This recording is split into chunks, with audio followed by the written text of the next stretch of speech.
Hello मेरे भाई बहन, क्या हाल चाल है। तो आज के इस लेसन में हम बात करेंगे सिविल सेवा एग्ज़ाम और इसका ग्लोरिफिकेशन के लेकर के। सिविल सेवा देखिए हर साल एग्ज़ाम होता है, इसका यूपीएससी द्वारा कंडक्ट किया जाता है और उसके बाद इसका रिजल्ट आता है। बहुत सारा मार्केट में अफवाह फैलता है, इसका नकारात्मक प्रभाव क्या क्या होता है और क्या एक्चुअली में सच्चाई, इसको समझने वाले हैं। जिन लोगों को पता नहीं है कि सिविल सेवा क्या होता है उनके बारे में बता दूँ।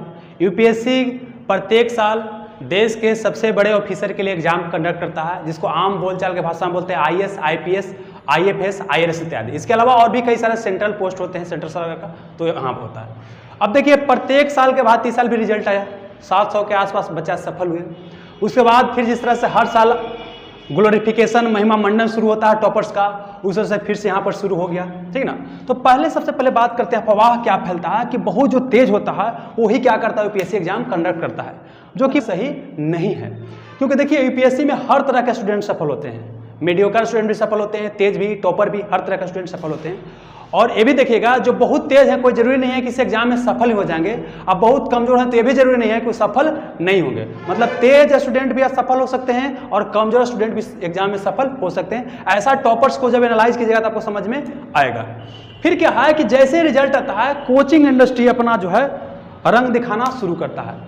प्रत्येक कोचिंग इंडस्ट्री यह क्लेम करना शुरू करता है कि अमुक टॉपर हमारे यहाँ से, एक ही टॉपर को 15 जगह आपको दिखाया जाएगा। और बच्चा इससे भी क्या होता है, कंफ्यूज हो जाता है और इसी के नाम पर क्या करते हैं, पोस्टर दिखा दिखा करके बच्चे से मोटी रंग के क्या करते हैं, ऐंठने का प्रयास करते हैं कोचिंग वाले। तो ये हो गया। फिर एक और मिथ क्या बोला जाता है यूपीएससी एग्जाम के बारे में, यह सबसे जो होता है बेस्ट जॉब ऑफर करता है। अब ये 21वीं सदी चल रहा है, इससे भी बेस्ट जॉब हो सकता है। तो ये भी कहीं ना कहीं इसके बारे में भी गलत कहा जाता है।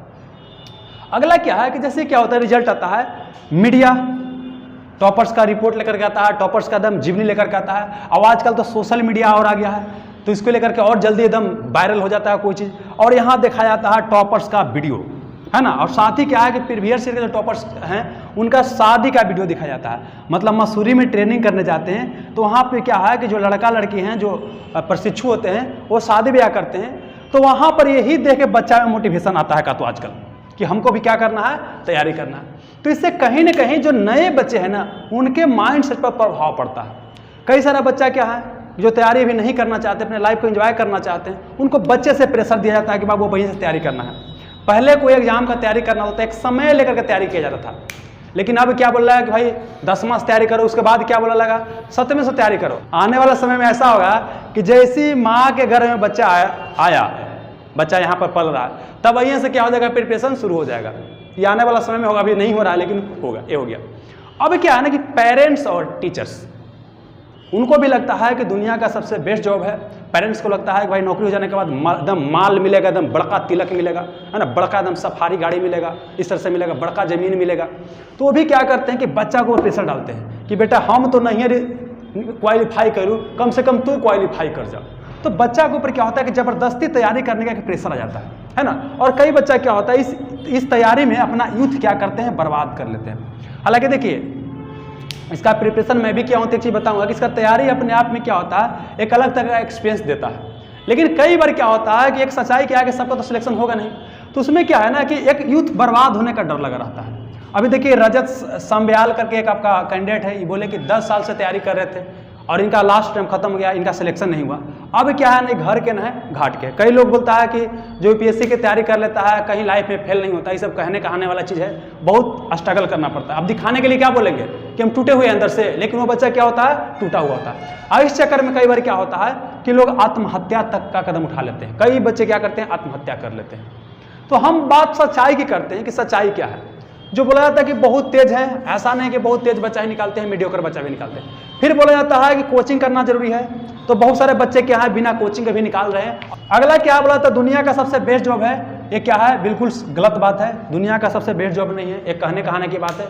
एक और बोला जाता है कि जो यूपीएससी एग्जाम क्वालिफाई करके जाता है, यूपीएससी का जो अफसर होते हैं सब क्या होता है, बहुत ईमानदार होते हैं और ईमानदार अफसरों को यहाँ क्या है, जरूरत है। लेकिन अब जाने के बाद आपको समझ में आएगा, अशोक खेमका का आपने नाम सुना होगा, 1991 बैच के शायद आईएएस अधिकारी हैं, एग्जैक्ट हमको ध्यान नहीं है।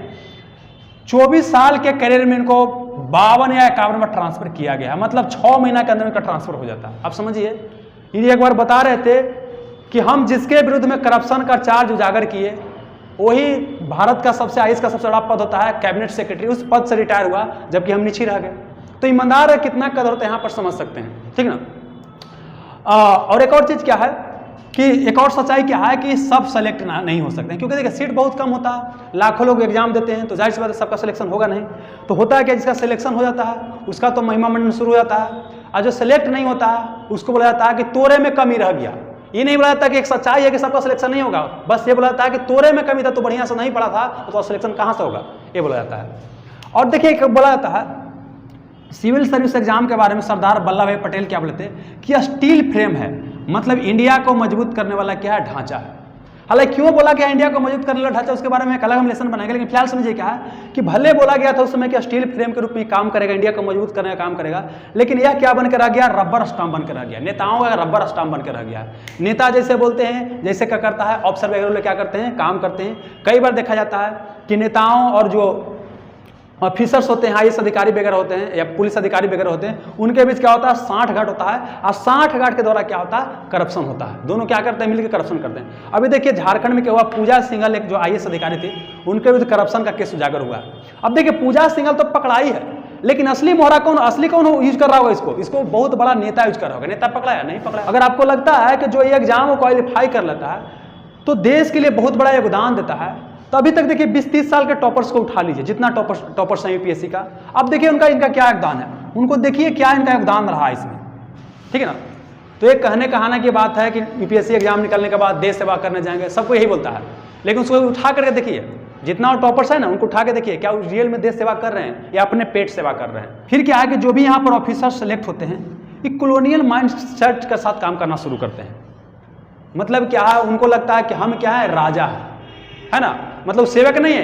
देखिए इनको बोला जाता है सिविल सर्वेंट, जो चुना के जाते हैं सिविल सर्वेंट, मतलब पब्लिक की सेवा करने जा रहे हैं, लेकिन पब्लिक का सेवक नहीं होता है, लेकिन पब्लिक का क्या बन जाते हैं, मालिक बन जाते हैं, मतलब अपने आप को राजा की तरह क्या करते हैं, ट्रीट करते हैं।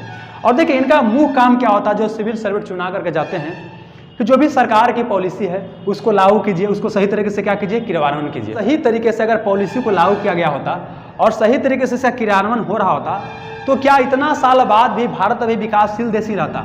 जाहिर सी बात है कहीं न कहीं जिस मकसद के साथ सिविल सर्विस का एग्जाम कंडक्ट किया जाता है और जिस मकसद चुना जाता है, वो अपने मकसद में कामयाब नहीं हो पा रहे हैं। एक और बात देखिए क्या एक सच्चाई क्या है, बोला जाता है कि 21वीं सदी में जितना तानाशाह से, क्योंकि देखिए 21वीं सदी में तानाशाह बहुत कम मिलेंगे अलग अलग देश में, जितना तानाशाह से ज़्यादा देश को हानि नहीं हुआ, उससे ज़्यादा हानि किसे हुआ है, नौकरशाह से। क्योंकि नौकरशाह अपना काम सही तरीके से नहीं किए, नेता का चमचा बन गए, और नेता का चमचा बन के देश को लूटने का, तोड़ने का क्या किए हैं, काम किए। हालांकि इसका मतलब ये भी नहीं है कि सभी नौकरशाह ऐसे ही हैं। कई सारे नौकरशाह आपको ऐसे देखने को मिलेंगे जिन्होंने बहुत कुछ किया है। ताकि देखिए जब आपको बताएं कि इसको स्टील फ्रेम क्यों कहा जाता है सिविल सर्विस एग्जाम को, उस दिन आपको डिटेल से मैं बताने का प्रयास करूं क्यों कहा जाता है।